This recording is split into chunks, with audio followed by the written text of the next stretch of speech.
Jalan menuju Tuhan kini seperti persimpangan tanpa rambu-rambu yang jelas. Di kiri ada yang berseru, "Kami paling benar." Di kanan ada yang berteriak, "Selain kami adalah sesat." Di tengahnya umat berdiri kebingungan, lelah, dan muak. Zaman ini bukan zaman kekosongan ulama. Zaman ini adalah zaman ketika tiap mikrofon diisi tafsir, tiap akun media sosial punya guru ngaji, tiap podcast punya penceramah. Namun mengapa justru umat semakin gelisah? Ulama saling mengkritik, bukan lagi karena cinta, tapi karena ingin eksis. Saling menuding, bukan untuk meluruskan, tapi untuk menguasai mimbar. Dan umat pun bertanya-tanya, jika semua ulama benar, mengapa mereka saling menyesatkan? Jika semua menafsirkan Al-Quran, mengapa tafsirnya saling membunuh?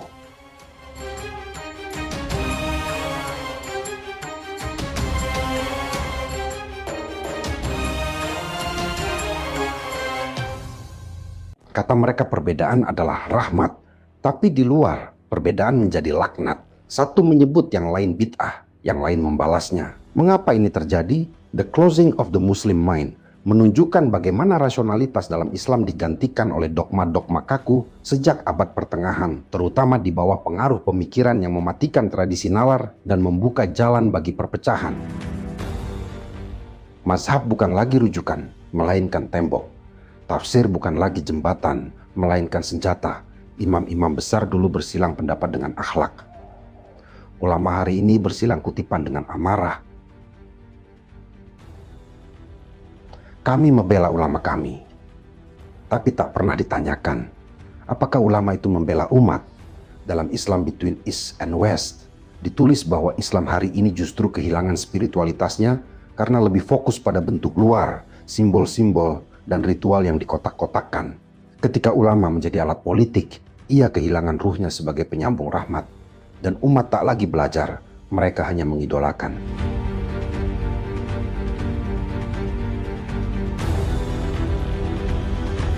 Dalam satu klik kita bisa belajar Islam. Tapi sayangnya, Islam yang didapat hanyalah potongan 1 menit tanpa konteks, tanpa kerendahan hati. Tekstualitas Al-Quran memperingatkan bahaya tafsir yang berhenti pada teks literal tanpa mempertimbangkan konteks sejarah dan kondisi sosial umat. Kini dakwah berubah menjadi konten, ceramah jadi trending, diskusi malah jadi debat, dan yang paling ramai bukan pembahasan yang paling dalam, tapi yang paling viral.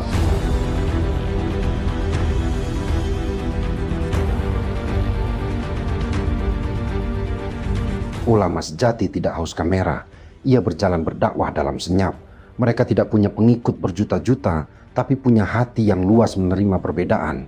Mereka tidak berkata, "Ikuti aku," tapi berkata, "Carilah kebenaran, bahkan jika itu menjauh dariku."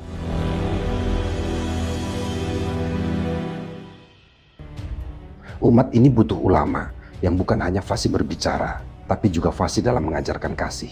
Yang bukan hanya hafal hadis-hadis, tapi menghidupkan akhlaknya. Yang bukan hanya mengingatkan surga dan neraka, tapi juga mengingatkan bahwa perbedaan adalah bagian dari kasih sayang dan takdir Tuhan. Karena jika setiap ulama hanya ingin benar sendiri, maka umat hanya akan menemukan Tuhan dalam kebingungan. Dan ketika umat tidak lagi percaya kepada ulama, maka mereka akan percaya pada siapa saja, termasuk pada kebodohan yang bersuara paling nyaring.